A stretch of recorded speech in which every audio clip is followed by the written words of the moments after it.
share sa inyo. Kasi yung isa na Junior, presidente ng Video Terminal.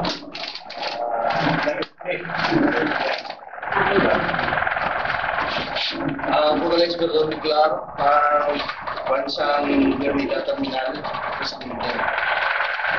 Ako din, pinandilan na presidente ng Bakuna sa Presidente. Ako si Jumar Carpio, Vice-President sa Pontificia Principal Operator Drivers Association Incorporated. Ako po si Arnel Villanueva, kasulukuyang Vice President ng Bakuna at saka ng representante din po ni Jobert Caranda para sa Home Transport at saka sa Contoda para kay Junior Jobert. Kasi Patrimonal de la Dio, Vice President sa Federation sa Hotel. Kami nag-start sa taxi sa city. Isa sa nag-invest na sa taxi. President, National President ng Auto Transport Sector.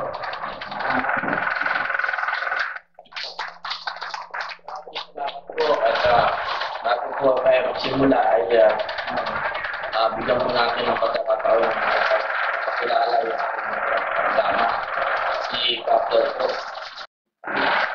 Si Captain Britain para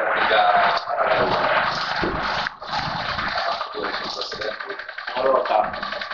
mga rota dito Manila pasok para na ay dito sa Pilipinas malulugaran sa Pilipinas Basi sa Pilipinas ngayon ang aking mga ruta Cubao, Pasig, tapos hanggang sa Siniluan, Rizal, Binangonan, Quezon, Mandaluyong. coordinator ng ako, 26.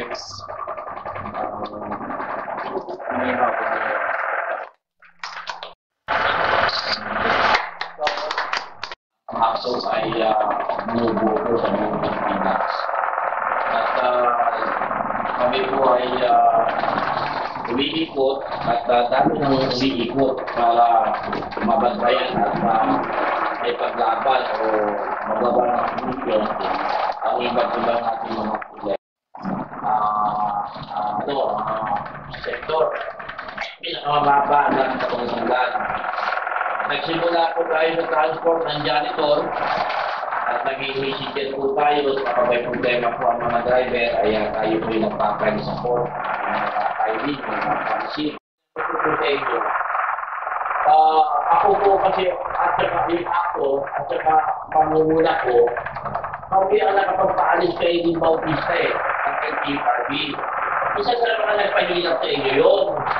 Dahil tumaas ang mga bayarin, tumaas yung ano-ano, kung ano ng mga ordinary resolution, etc.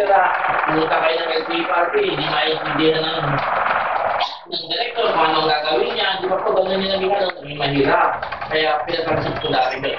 Dokumentado po yun. Pero baka 2 taon pa lang, wala na yung pintura at hindi na mabasa. Kahit nung oras na nasa hospital yung isa man sa mahal din sa buhay yung member man ninyo. Tatawag lamang kay Doon. For tumatong kahit walang pera ng oras na yun, kukunin nyo. Pag kayo naman ay naiuwi na, kasi kung saan siya ilalagay, dito sa bahay, dito sa ano.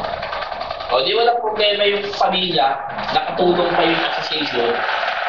Di ba, nakikaluwa ka ng mga pag may namatay ka. Kasi namatayan na rin ako ng anak eh. No? Ganun po yung concept na nakikita ko. Ang hirap ng namamataya pag wala ka nakikita at walang dumakami sa loob.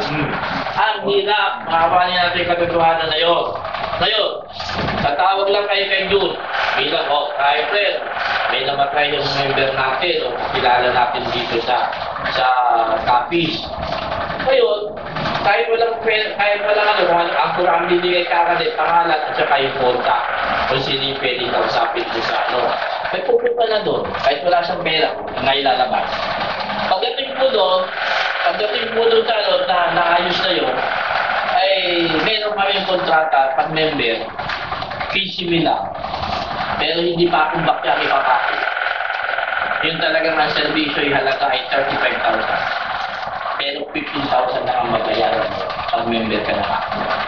Ang kabuhayan ninyo, respetuhin kayo, at madagdagan ang kinikita ninyo, at maging maluwagan kayo. Pero doon sa part ng inyong association o organisasyon, wala akong pakailan doon. Internal ninyo yun eh. So, yung additional na pwede namin ihandog lamang sa inyong servisyo, ang pwede namin ibigay para sa inyo. Na wala man kayong kabayaran. Ganun po umiikot yun, yung aming services. Kaya nga po kami ay halos lahat ng pupuntahan mo may akto eh. Pumunta man po kayo sa lugar na tinatawag natin na Mindanao. O, kung nakarating na po kayo, tamang kayo sa mga dito sa Metro Manila, sa Caloocan, sa Pasay, Pasban, Laguna, Quezon, etc. Makikita na po ninyo dyan yung member ng actor. Ngayon, kung ano po yung mga sinasabi ko sa inyo, yun din po yung ginawa ko para sa kanila.